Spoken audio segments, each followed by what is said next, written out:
The first time he moved his fingers, it was barely noticeable. Just the smallest twitch against the white hospital sheet. But she froze like she'd seen a miracle. Because 3 doctors had already said he might never move again. And now he was staring at her, eyes wide, like he'd been waiting his whole life just to thank her. Before we go any further, if stories about kindness and unexpected connections touch your heart, make sure you're subscribed to Kindness Teles. Tap like, share your thoughts in the comments, and stay with me, because this one will stay with you long after it ends. She had always smelled faintly of antiseptic and coffee. That was what long shifts at St. Mary's Hospital did to a person. 12 hours on her feet, sometimes 16, running between rooms, checking vitals, changing bandages, holding hands of strangers who didn't want to be alone when the lights went out. Her shoes were cheap and worn at the heels, her scrubs faded from too many washes, and the dark circles under her eyes never really disappeared. Still, she smiled at everyone. Not because life was easy. It wasn't. Her apartment was a tiny one-bedroom above a laundromat on the edge of town. The pipes rattled at night. The rent kept going up. Half her paycheck went to student loans from nursing school. The other half went to groceries and helping her younger brother through community college. There were nights she skipped dinner so he wouldn't have to. But she never complained. At work, patients always asked for her. Elderly women would grip her hand and whisper that she reminded them of their daughters. Kids stopped crying when she brought them apple juice and silly stickers. Even the grumpy veterans who barked at every nurse softened when she walked in and said, "Hey, how are we feeling today, champ?" Kindness was the only thing she felt rich in. One evening, after a double shift, her supervisor called her into the office. She expected a mistake on a chart or maybe another schedule change. Instead, the supervisor slid a thin file across the desk and said there was a private care opportunity. A home job. Better pay. Much better. Live in, if she wanted. A single patient. Young. Recently disabled after an accident. The family wanted someone patient, gentle, and experienced with long-term care. "You're the first person I thought of," the supervisor said. She hesitated. Private cases could be complicated. Sometimes the families were demanding. Sometimes they treated nurses like servants. But when she saw the hourly rate, her breath caught. It was nearly triple what she made at the hospital. She imagined paying off her loans. Fixing her brother's old car. Maybe even moving somewhere without rattling pipes. So she said yes. The address surprised her. Not a hospital wing or rehab center. A large house at the edge of town, surrounded by tall trees and an iron gate. Not a mansion exactly, but close. Clean lines, big windows, the kind of place you only saw in real estate magazines. She checked the paper twice to make sure she wasn't at the wrong house. A quiet woman in her 50s opened the door. Professional. Polished. She introduced herself as the patient's aunt and explained that her nephew had been in a car accident 6 months earlier. Spinal injuries. Limited mobility. Physical therapy hadn't gone well. He'd grown withdrawn. "He doesn't talk much," she said softly. "But he needs someone kind. Someone who won't treat him like a burden." That part hit her hard. "I understand," she replied. "I'll do my best." The first time she saw him, he was sitting by the window in a wheelchair, staring out at the backyard like it held all the answers. He looked younger than she expected. Maybe late 20s.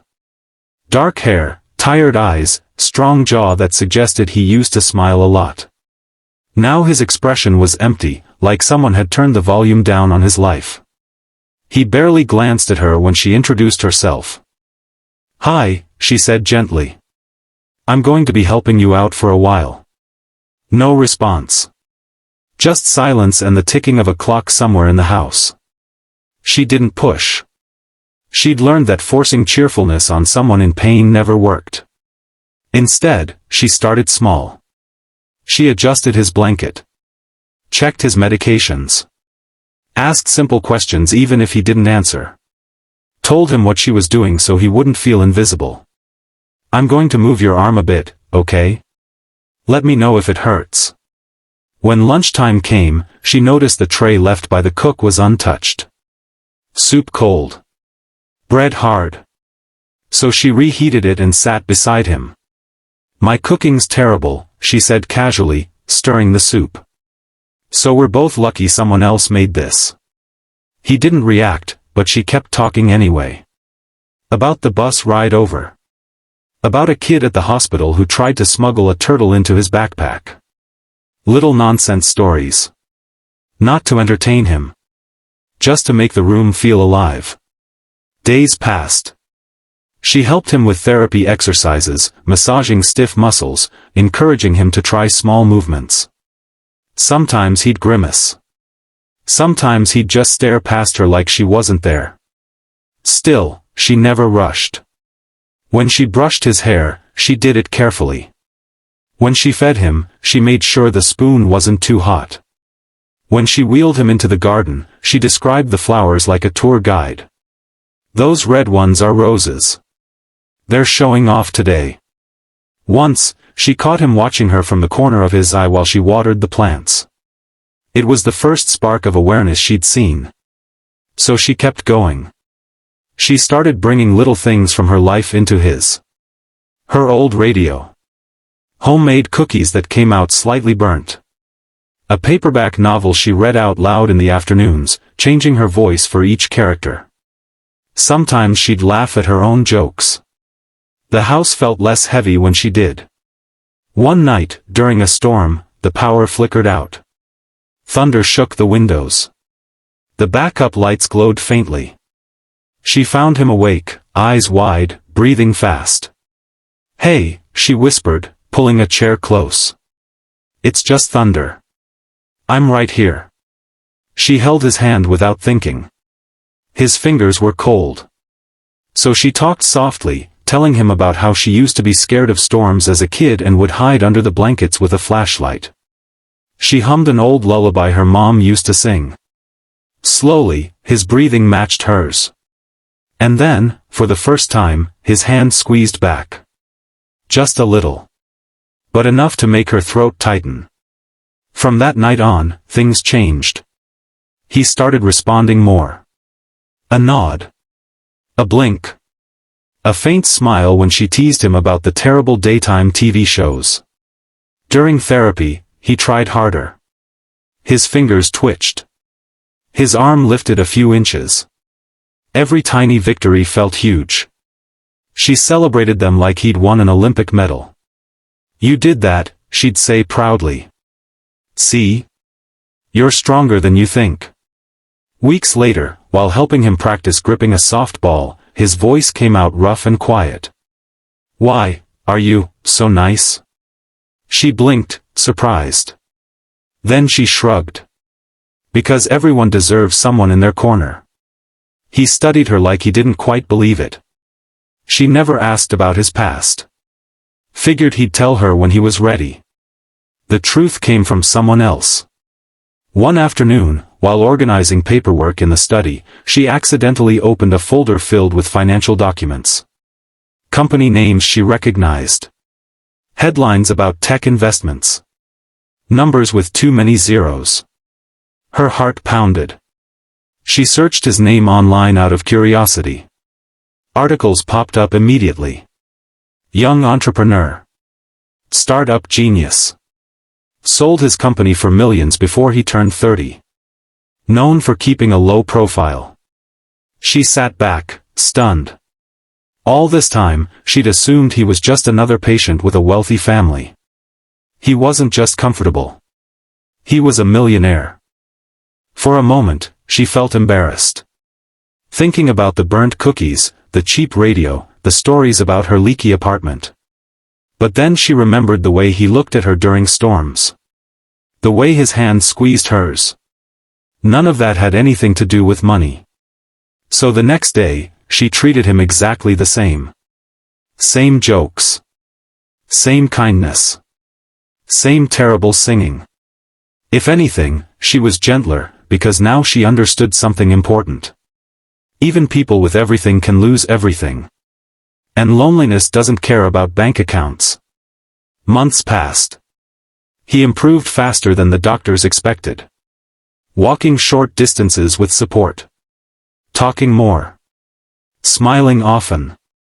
One evening, while sitting in the garden watching the sunset, he turned to her and said, "You know, you're the first person who didn't look at me like I was broken." She swallowed hard. "You're not broken. Just healing." He reached for her hand again, stronger this time. "I think I started healing because of you." The confession hung in the air between them, soft and real. Somewhere along the way, caring had turned into something deeper. Not dramatic. Not flashy. Just quiet affection built from shared days and small acts of patience. Love that grew the way plants do. Slowly. Steadily. Almost unnoticed. The morning his fingers twitched against the sheet and he looked at her with gratitude, it wasn't just a medical milestone. It was proof that kindness can wake up parts of a person medicine can't reach. Years later, the house never felt as cold. Laughter echoed through the halls. She wasn't the tired nurse above a laundromat anymore. He wasn't the silent man staring out a window. They built a life filled with simple things. Coffee on the porch. Movie nights. Helping others through a small foundation they started for accident victims who couldn't afford care. Because they both knew what it felt like to be helpless. And what one gentle heart could do. Sometimes the greatest changes don't come from grand gestures or money or fame. They come from sitting beside someone in the dark and saying, "I'm here." From reheating soup. From holding a trembling hand during a storm. Kindness doesn't just heal others. It quietly transforms us too. So if this story touched you, share it with someone who needs a little hope today, and tell us in the comments about a moment when someone's small kindness changed your life. You never know whose world you might light up just by being there.